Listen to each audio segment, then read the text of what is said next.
अस्सलाम वालेकुम students, this is doctor Faizan और मैं आप लोगों से मस्कुलर टिश्यू की डिटेल्स डिस्कस कर रहा हूँ। मस्कुलर टिश्यू की जब हम बात करते हैं, सबसे पहले तो skeletal muscle, smooth muscle, cardiac muscle, तीन तरह की टाइप्स हैं मस्कुलर टिश्यू की। स्केलेटल मसल वो मसल्स हैं जो हमारे स्केलेटन के साथ अटैच्ड होते हैं, हमारी बोन्स को मूव करवाते हैं अलोंग द जॉइंट्स। ये स्ट्राइटेड होते हैं, और स्ट्राइटेड का मतलब इन पे स्ट्राइप्स होती हैं, ऑल्टरनेटिंग लाइट और dark band, because of the proteins that they have, they are called striations, stripes. ये वॉलंटरी मैनर में हम कॉन्ट्रैक्ट कर सकते हैं, कॉन्शियस कंट्रोल होता है इसका हमारा, और डायरेक्ट नर्वस सिस्टम से इसका ताल्लुक होता है। हम इम्पल्सेस भेजते हैं somatic voluntary division of nervous system से, और हमारे पास फिर हम उस मसल को कॉन्ट्रैक्ट कर लेते हैं। और जितना भी हमारे पास मसल टोन है, जैसे फॉर एग्जांपल कुछ कुछ मसल्स हैं जो किसी हद तक सबकॉन्शियसली भी कंट्रोल होते हैं। जैसे फॉर एग्जांपल डायफ्राम है, बट हम उसको कॉन्शियस नहीं सबकॉन्शियस वे में कंट्रोल करते हैं, but normally most of the skeletal muscles जो होते हैं वो वॉलंटरी कंट्रोल में होते हैं। और कुछ मसल्स ऐसे भी हैं जो हमारा पोस्चर स्टेबलाइज करने के काम आते हैं, जैसे बैक स्ट्रेट रखने के, और उसमें हमारा कॉन्शियस कंट्रोल उतना ज्यादा नहीं होता, बट हम कॉन्शियसली सोच सोच के अपनी बॉडी को नहीं बैलेंस कर रहे होते, we just learn that. So it's kind of in some cases to an extent subconscious, but mainly voluntary होते हैं सारे skeletal muscles. Cardiac muscle tissue दूसरे मसल का टाइप है, इसके अंदर ये इनवॉलंटरी मसल्स होते हैं, ये भी स्ट्राइटेड होते हैं, इसमें स्ट्राइप्स होती हैं। और इसके अंदर एक पेस मेकर होता है, जैसे एस नोड और एवी नोड हमने हार्ट में डिस्कस किए हैं। ऑटो रिदमिसिटी मतलब ये अपना रिदम खुद जनरेट कर सकते हैं, और बहुत सारे हार्मोन्स और न्यूरोट्रांसमीटर है जो हार्ट रेट को फिर मॉड्यूलेट कर सकते हैं। कार्डिक मसल्स ऐसे मसल्स होते हैं जो कॉन्ट्रैक्ट रिलैक्स होने की वजह से थकते नहीं है, इनमें फटीग नहीं होती। Skeletal muscles on the other hand, they often get fatigue when we are contracting them continuously. Smooth muscles जो होते हैं, स्मूथ मसल्स जो होते हैं, ये हमारे हॉलो ऑर्गन्स, इंटरनल स्ट्रक्चर जैसे ब्लड वेसल्स हैं, एयरवेज हैं, हमारा डाइजेस्टिव ट्रैक्ट है, उनकी वॉल बनाते हैं। इनमें स्ट्राइशंस नहीं होती, तभी इनको हम स्मूथ मसल कहते हैं। इनवॉलेंट्री होते हैं, हमारे कॉन्शियस कंट्रोल में नहीं होते, और जब ये स्क्वीज करते हैं, कॉन्ट्रैक्ट करते हैं, तो उस ट्यूब का जिसकी इन्होंने वॉल बनाई है, उसके ल्यूमेन को नैरो कर देते हैं। ल्यूमेन जो होता है वो दरमियान की हॉलो स्पेस है उस ट्यूब की, तो उस ट्यूब के ल्यूमेन को नैरो कर देते हैं। तो जिस वक्त फॉर एग्जांपल आप इसोफेगस में आपकी खाना जाता है, बोलस जाता है, तो इसोफेगस थोड़ा सा डायलेट हो जाता है टू अकोमोडेट द बोलस, और उसके बाद फिर वो स्क्वीज होता है so that the bolus keeps passing ahead in because of peristalsis. उसको रिकॉल कर सकते हो। तो स्मूथ मसल्स जो होते हैं ये लॉन्ग टाइम तक कॉन्ट्रैक्ट कर सकते हैं सस्टेन वे में, और डायमीटर्स को मेंटेन करते हैं, प्रोपेल करते हैं उन चीज़ों को जो उस ट्यूब के बीच में होती हैं। हमारे पास जो फंक्शंस हैं मस्कुलर टिश्यू के, मस्कुलर टिश्यू के जो फंक्शंस है उसके अंदर प्रोड्यूसिंग बॉडी मूवमेंट्स है, बहुत जनरल है ये, स्टेबलाइजिंग बॉडी पोजिशंस है, स्टोर करता है हमारे मूविंग सब्सटेंसेस को, स्टोर करता है हमारे सब्सटेंस को, मूव करता है सब्सटेंस को विद इन द बॉडी। ये दो अलग फंक्शंस हैं स्टोरेज और मूवमेंट के। जनरेट करता है हीट थर्मोजेनेसिस से, क्योंकि जब हम मसल्स को कॉन्ट्रैक्ट करते हैं तो शिवरिंग हो रही होती है, तो इससे हीट जनरेट होना शुरू हो जाती है। प्रॉपर्टीज ऑफ मस्कुलर टिश्यूज की अगर हम बात करते हैं, तो प्रॉपर्टीज हम किस टिश्यू को मसल टिश्यू कह सकते हैं, उसके अंदर इलेक्ट्रिकल एक्साइटेबिलिटी होनी जरूरी है। इलेक्ट्रिकल एक्साइटेबिलिटी का मतलब ये होता है कि जिस वक्त उसको स्टिमुलस मिलेगा, तो वो स्टिमुलस स्टिमुलस कहते हैं किसी चेंज को, वो स्टिमुलस जब उसे मिलेगा तो वो रिस्पॉन्ड करेगा, और इलेक्ट्रिकल सिग्नल्स उसमें प्रोड्यूस हो जाएंगे, जिनको हम एक्शन पोटेंशियल या इम्पल्सेस कहते हैं, जिसकी वजह से फिर वो मसल कॉन्ट्रैक्ट हो सकता है, रिलैक्स हो सकता है। जैसे फॉर एग्जांपल अगर आप अपने बाइसेप्स को फ्लेक्स करना चाह रहे हो, तो आप अपने बाइसेप्स मसल पे इंपल्स भेजते हो अपने nervous system, somatic nervous system जो कि वॉलंटरी है उसके through,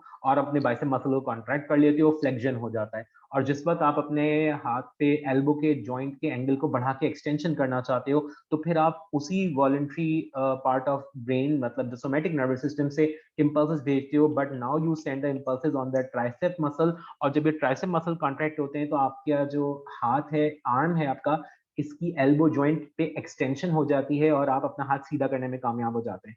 so that's how that basically is that contractility. हमारे मसल्स के अंदर कॉन्ट्रैक्शन की एबिलिटी है, फोर्सफुल कॉन्ट्रैक्शन कर सकते हैं ये। और जब भी आप कॉन्ट्रैक्ट करना चाहो, किसी चीज को ग्रिप कर सकते हो, किसी भी चीज को बुक उठाना चाहो, तो दैट्स ऑल कॉन्ट्रैक्शन। एक्सटेंसिबिलिटी भी होती है हमारे मसल्स में, स्ट्रेच होने की एबिलिटी होती है, बट विद इन लिमिट्स। और वो विद इन लिमिट्स अगर स्ट्रेच होता है तो मसल डैमेज नहीं होता। इनफैक्ट अगर मसल एक्सटेंड किया जा रहा है, तो एक्सटेंड करने के बाद वो ज्यादा अच्छा कॉन्ट्रैक्ट करता है। जैसे जब आप खाना खाते हो तो स्टमक फिल होता जाता है और उसकी वॉल्स स्ट्रेच हो जाती है। इसी तरह जब एओर्टा है, जब वो ब्लड से फिल होता है, उसका शुरू का सेगमेंट जो हार्ट से कनेक्टेड है, सो वो भी एक्सपैंड हो जाता है, स्ट्रेच हो जाता है, that's extensibility as well. Elasticity भी होती है मसल टिश्यू के अंदर, वो रिटर्न हो जाता है अपने ओरिजिनल लेंथ और ओरिजिनल शेप पे एक बार जब कॉन्ट्रैक्शन या एक्सटेंशन खत्म होती है। स्केलेटल मसल टिश्यू डिटेल में हमारे पास है, हम इसको ही डिस्कस कर रहे हैं। हमने डिस्कस करनी है कुछ टर्म जो यहाँ पे मेंशन है। हमने डिस्कस करना है कि फेशिया क्या होता है, हमने डिस्कस करना है epimysium, perimysium, fascicles, endomysium, tendon क्या होता है, एपोन्यूरोसिस क्या होता है, ये सारी चीजें हम लोगों ने डिस्कस करनी है। एपोन्यूरोसिस बेसिकली वो कनेक्टिव टिश्यू एलिमेंट है जो एक फ्लैट शीट की तरह होता है और हमारे मसल्स जो होते हैं उसके साथ एक्चुअली ये एक्सटेंड कर रहा होता है। अगर डायग्राम पे और डायग्रामेटिकली इसको देखें तो ये हम अपने अपने हाथ के मसल को देखना चाह रहे हैं। दिस इज योर शोल्डर, ये शोल्डर का रीजन है आपका, ये आपका एल्बो का रीजन आ गया और ये आपका फिर फोर आर्म का रीजन है। और फोर आर्म के रीजन के अंदर जो आपका मसल है, इस मसल को अगर हम निकाल रहे हैं और इस मसल को हम देखना चाह रहे हैं तो this is how this looks like. ये वो बोन वाला पार्ट आ गया आपका, बोन मसल के साथ अटैच हुई भी होती है। जिस जगह से बोन अटैच करती है मसल को, वो मसल को अटैच करती है टेंडन से। बोन के ऊपर जो कवरिंग होती है उसको हम पेरियोस्टियम कहते हैं, ये हमने पहले भी क्लास में डिस्कस किया हुआ है। टेंडन अटैच करता है मसल को विद द बोन, ये टेंडन कवरिंग शीट होती है मसल के ऊपर and it attaches muscle to the periosteum of the bone. फिर हमारे पास उसी टेंडन शीट के साथ नीचे हमारे पास एपीमाइसियम होता है। एपीमाइसियम वो रीजन है, वो टिश्यू है जो पूरे मसल को इनसर्कल कर लेता है। उसके बाद हम आते हैं अंदर वाले लेयर पे। This is the entire belly of your skeletal muscle. Belly वो रीजन है कि जिस पर आप मसल को कॉन्ट्रैक्ट करते हो फुली तो एक माउंट बन जाता है। जैसे आप अपने बाइसेप को अगर स्क्वीज कर रहे हो तो आप वहां पे एक माउंट फील कर सकते हो, that's the belly of the muscle. Her muscle की इस तरह बेली होती है उसके ऑलमोस्ट उसके सेंट्रल रीजन में। सो अगर बेली ऑफ मसल पे हम उसको कट करते हैं तो this is the belly of the muscle which we have cut. ये हमने ऊपर वाला लेयर इसमें से रिमूव कर दिया जो कि एपीमाइसियम था। इसके अंदर हमें नजर आते हैं अलग अलग बंडल्स बने हुए हैं। These bundles are wrapped by a sheet which is called perimysium. तो पेरीमाइसियम रैप करता है 10 टू 100 मसल फाइबर्स को। ये जितने अंदर हैं ये सारे मसल फाइबर्स हैं जिनको पेरीमाइसियम ने रैप किया हुआ है। सो ये अलग अलग हमारे पास पेरीमाइसियम्स के अंदर bundles of muscle fibres wrapped हैं। अगर हम इसमें से किसी भी एक पेरीमाइसियम वाले पार्ट को एक्सटेंड करके बाहर निकालें, so this actual connect this bundle is then called fascicle। ये fascicle जो होता है ये नेकेड आई से नजर आता है। जो रेशा होता है हमारे पास, अगर हम कोई गोश्त खा रहे हैं, फॉर एग्जांपल आप नहारी खा रहे हैं या कोई भी आप मीट वाला फूड कंज्यूम कर रहे हैं, तो उसमें जो रेशा आपको नजर आता है बॉडी का, वो that basically is the fascicle। अब fascicle के ऊपर लेयर है जो पेरीमाइसियम है। सो एक्चुअली ये सारे जो है ना जिनको हम बंडल्स को fascicles बोलते हैं। तो every fascicle is wrapped by a sheet which is called perimysium। Now if we go inside, we are removing the perimysium now। ये इंडिविजुअल मसल फाइबर्स को रैप करता है, ये हमने देख लिया। इसके अंदर हमारे पास फर्दर और मोर क्या है, हमें फर्दर नजर आ रहा है मसल फाइबर्स। तो ये सारे मसल फाइबर्स हैं हमारे पास इस पेरीमाइसियम के अंदर। अगर हम एक मसल फाइबर को बाहर निकालते हैं तो ये मसल फाइबर है। ये मसल फाइबर एक सेल होता है, बट हम इसको सिंगल सेल नहीं कहते क्योंकि हमारे जो मसल्स होते हैं skeletal muscles specially, skeletal muscle uninucleated नहीं होते, मल्टी न्यूक्लिएटेड होते हैं। बहुत सारे मसल सेल्स एक साथ ज्वाइन होकर मसल फाइबर बना चुके होते हैं। एक मसल फाइबर के अंदर अगर हम जाते हैं तो हमें नजर आता है मायोफिब्रिल्स हैं। मायोफिब्रिल्स वो कॉन्ट्रैक्टाइल प्रोटीन्स हैं, बंडल ऑफ कॉन्ट्रैक्टाइल प्रोटीन जो कॉन्ट्रैक्ट होती हैं, जिनकी वजह से हमारा मसल कॉन्ट्रैक्ट हो सकता है। अगर हम यहाँ पे ट्रांसफर सेक्शन एक फेसिकल का लें तो हमने इस एक फेसिकल को यहाँ पे मैग्नीफाई कर लिया। So this is one fascicle which is now enlarged. इस इनलार्ज फेसिकल के अंदर you can see what's a fascicle, it's a bundle of muscle fibres. Now इसके पास ये जितने रैपिंग्स हैं इनको हमने ऑलरेडी डिस्कस कर लिया। ये सारी रैपिंग्स जो है, ये this wrapping, if this wrap जो कि मसल फाइबर को रैप कर रहा होगा, दिस इज कॉल्ड एंडोमाइसियम। और ये जो पूरे फेसिकल को रैप कर रहा था इसको हम पेरीमाइसियम कहते हैं। नर्वस सिस्टम के सोमैटिक नर्वस सिस्टम का जो मोटर न्यूरॉन है वो हमारे मसल फाइबर के ऊपर आके एंड हो रहा होता है, क्योंकि यहीं पे ये अपनी इलेक्ट्रिकल सिग्नल इस मसल फाइबर को देता है जिसके रिस्पॉन्स में मसल फाइबर कॉन्ट्रैक्ट करता है। ब्लड कैपिलरीज भी हमें नजर आ रही हैं। ये हमारे पास इंडिविजुअल मसल फाइबर आ गया। मसल फाइबर में देखो एक न्यूक्लियस यहाँ पे, एक न्यूक्लियस यहाँ पे, ये भी एक न्यूक्लियस है। न्यूक्लियस एक से ज्यादा है क्योंकि मल्टी न्यूक्लिएट है। ये शुरू में जिस पर जब एम्ब्रियोनिक लाइफ होती है उस वक्त ये इंडिविजुअल सेल्स होते हैं, बट विद ग्रोथ ये सारे सेल्स एक साथ फ्यूज हो गए होते हैं। सो इनमें जो एडजेसेंट सेल मेम्ब्रेन्स हैं वो खत्म हो जाती हैं and they all fuse together to give these kind of long muscle fibres which are present inside the muscle. इसके अंदर हमारे पास ये इंडिविजुअल कॉन्ट्रैक्टाइल प्रोटीन्स के बंडल्स हैं जो पैरेलल में अरेंज्ड हैं। और इन बंडल्स को हम कहते हैं आपके पास, जिस तरह मैंने भी पहले भी डिस्कस किया, मायोफिब्रिल। सो मायोफिब्रिल ये तुम्हें नजर आ रहा है, this is one myofibril. Myofibril के अंदर कॉन्ट्रैक्टाइल प्रोटीन्स होती हैं, फिलामेंट प्रोटीन्स जो कॉन्ट्रैक्ट करती हैं तो मसल कॉन्ट्रैक्ट होता है। इसमें ये स्ट्राइप्स हमें नजर आ रही हैं, कुछ डार्क स्ट्राइप्स हैं, कुछ लाइट स्ट्राइप्स हैं, और इसी की वजह से ऑल्टरनेट डार्क और लाइट अरेंजमेंट की वजह से हम ये कहते हैं कि हमारा मसल जो है वो स्ट्राइटेड मसल है। इसमें जो साइटोप्लाज्म फिल हुआ होता है सेल में उसको हम सार्कोप्लाज्म कहते हैं। और जो इंडिविजुअल मसल फाइबर की मेम्ब्रेन है, जो मेम्ब्रेन होगी इन सेल्स की, जब सेल्स के ऊपर मेम्ब्रेन तो होती है, जो सेल मेम्ब्रेन होती है, इस सेल मेम्ब्रेन को हम स्पेशल नाम देते हैं sarcolemma. Now this is how your muscles are. अगर हम इसको डिटेल में देखें तो इस तरह से हमें कुछ नजर आता है कि ये हमने सार्कोलेमा को रिमूव कर दिया। सार्कोलेमा को रिमूव किया तो इसके अंदर जो साइटोप्लाज्म फिल्ड होगा वो सार्कोप्लाज्म होगा। और ये सारे मायोफिब्रिल्स हैं। इन मायोफिब्रिल्स के बीच में तुम्हें माइटोकॉन्ड्रिया भी नजर आ रहा है। ये एटीपी प्रोवाइड करता है for energy and for ATP for the contraction of muscle. ये उसके ऊपर कुछ नेटवर्क है। ये एक तरह का रेटिकुलम है जिसको हम कहते हैं सार्कोप्लाज्मिक रेटिकुलम। सार्कोप्लाज्मिक रेटिकुलम का मेन काम होता है, ये स्टोर करता है कैल्शियम आयंस को। कैल्शियम आयन जब इसके पास स्टोर्ड होते हैं तो मसल रिलैक्स रहता है, और जब मसल को कॉन्ट्रैक्ट करना होता है यही सार्कोप्लाज्मिक रेटिकुलम कैल्शियम आयन को रिलीज करके मायोफिब्रिल्स को दे देता है। जब मायोफिब्रिल की इन कॉन्ट्रैक्टाइल प्रोटीन्स को वो कैल्शियम आयंस मिलता है तो मसल फाइबर कॉन्ट्रैक्ट कर जाते हैं। मसल फाइबर कॉन्ट्रैक्ट मतलब मसल फाइबर के अंदर जो कॉन्ट्रैक्टाइल प्रोटीन्स हैं वो स्टार्ट हो जाती है स्लाइड करना, और मसल अपनी लेंथ में शॉर्टन हो जाता है। यहाँ हम ये देख रहे हैं कि अगर एक मायोफिब्रिल को हमने बाहर निकाला और उसको हम कट सेक्शन में देखें तो हमें नजर आती है उसमें थिक फिलामेंट्स और थिन फिलामेंट्स।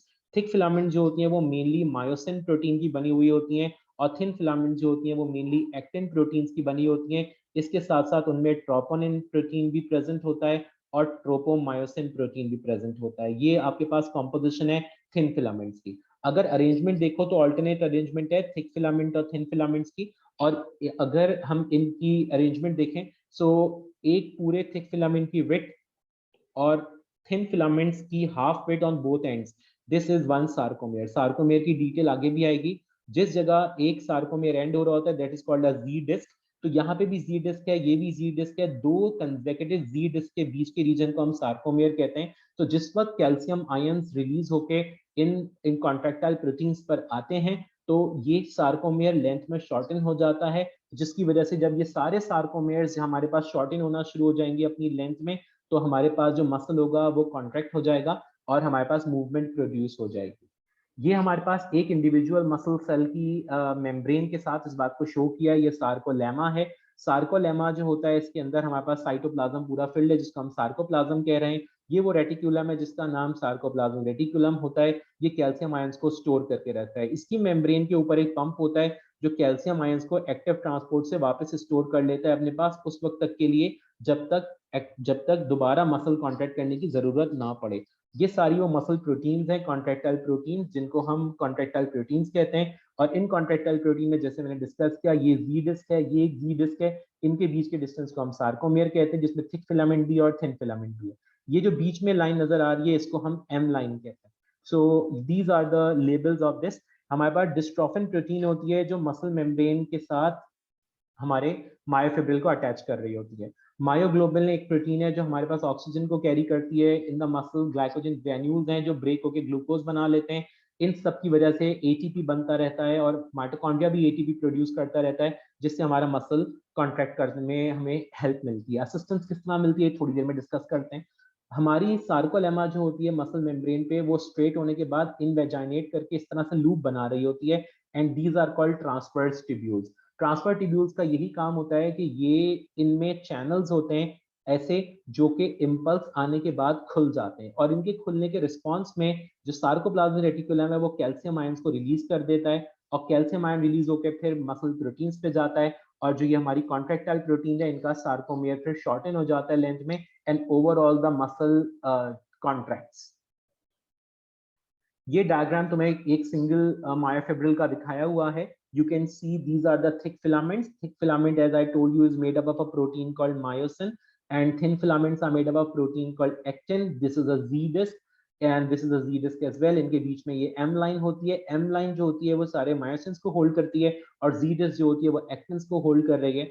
अब यहाँ जो कट सेक्शन हमने लिया, इस कट सेक्शन को अगर देखो, कट सेक्शन में तुम्हें लार्ज सर्कल्स भी नजर आ रहे हैं और छोटे सर्कल्स भी नजर आ रहे हैं। ये क्या वजह है? हर छोटा सर्कल बेसिकली एक्टिन का एंड है। ये एक्टिन जहां कट हुई है वो सारा एंड है, और जहां ये ब्रॉड सर्कल एंड हो रहा है, this is the cut section of myosin जो कि कट हुआ है। तो अगर हमने इसको यहाँ से कट किया था तो ये दोनों एक्टिन मायोसिन कट हो रहे थे। फॉर एग्जाम्पल अगर मैं इसको इस सेक्शन से कट करता तो मुझे सिर्फ छोटे सर्कल नजर आते कट हुए हुए, क्योंकि एक्टिन कट होता, मायोसिन इस सेक्शन में कट नहीं होता।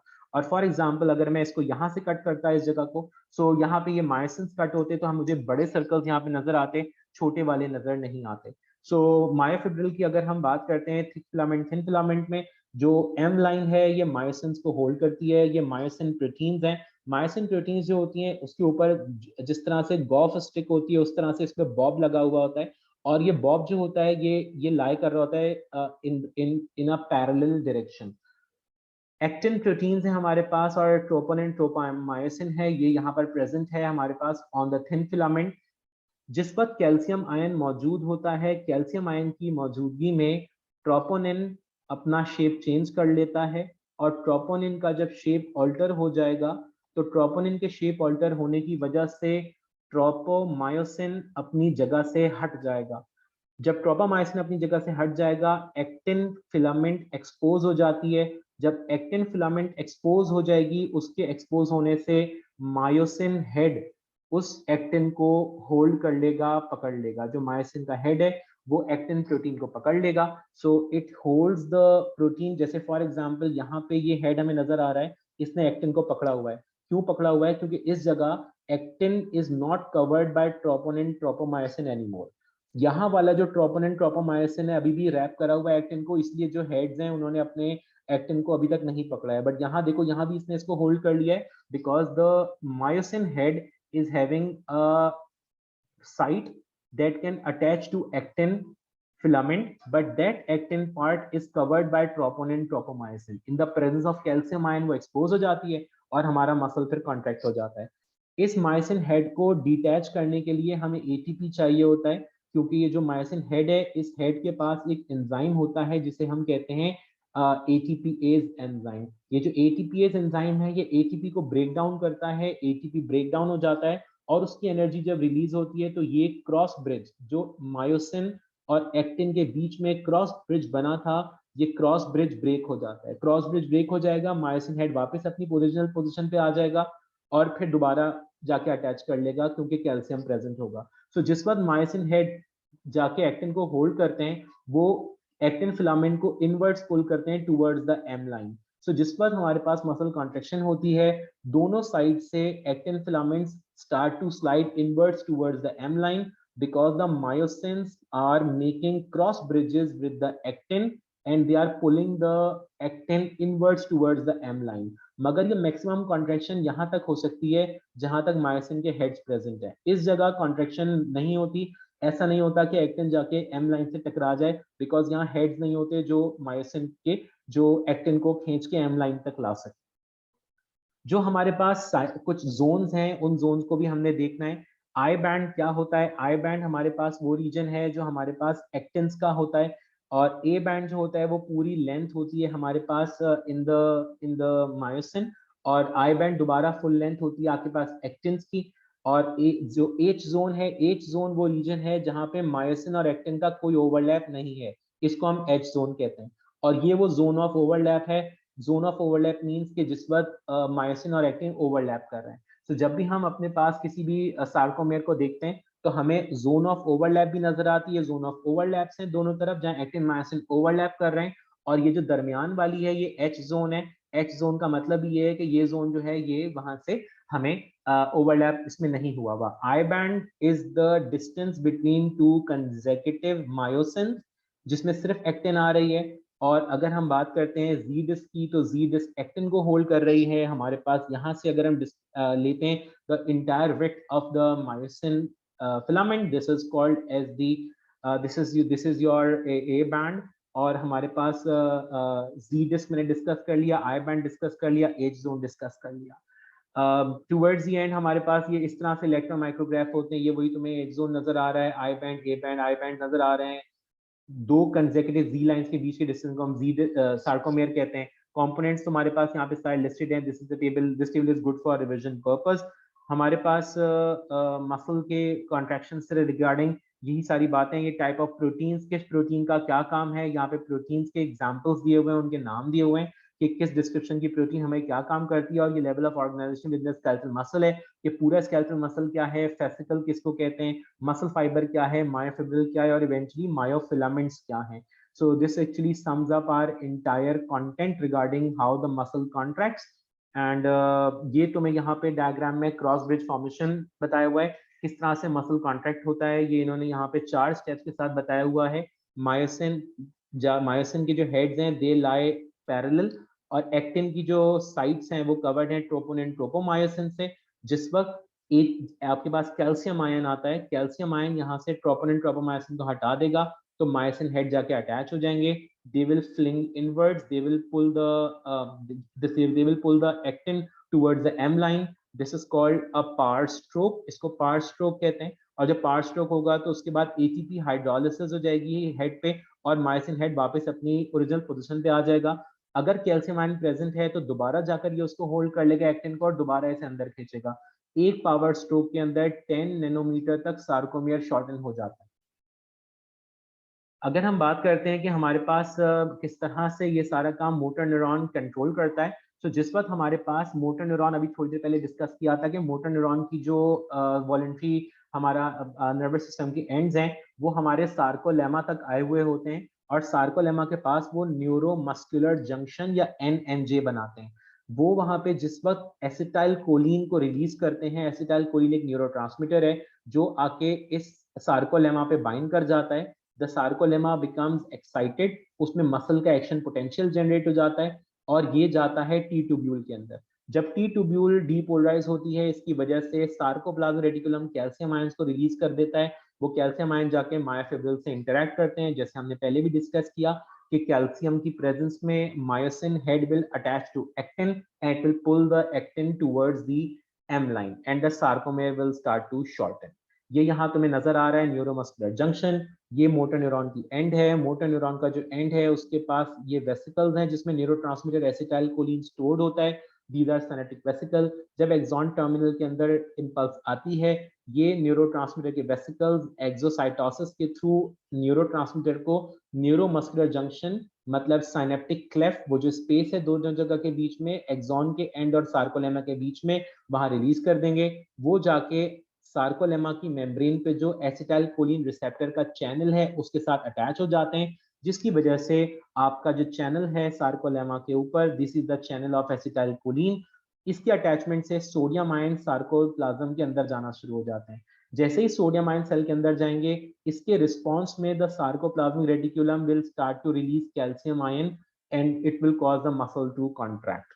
ये सारी हमारे पास मसल कॉन्ट्रैक्शन की डिस्क्रिप्शन थी. इस डायग्राम में पूरा समराइज करके बताया हुआ है किस तरह से आपके पास नर्व इंपल्स पोटेंशियल आपके पास आया, जिसकी वजह से एसिटाइल कोलिन डिफ्यूज होकर अटैच हुआ. उसके बाद आपके पास जो मेम्ब्रेन है वो डीपोलराइज हुई. एसिटाइल कोलिन ईस्ट्रेज वो एंजाइम है जो यहाँ से एसिटाइल कोलिन की सफाई कर देता है ताकि ये कंटिन्यूअसली कॉन्ट्रैक्टेड ना रहे मसल.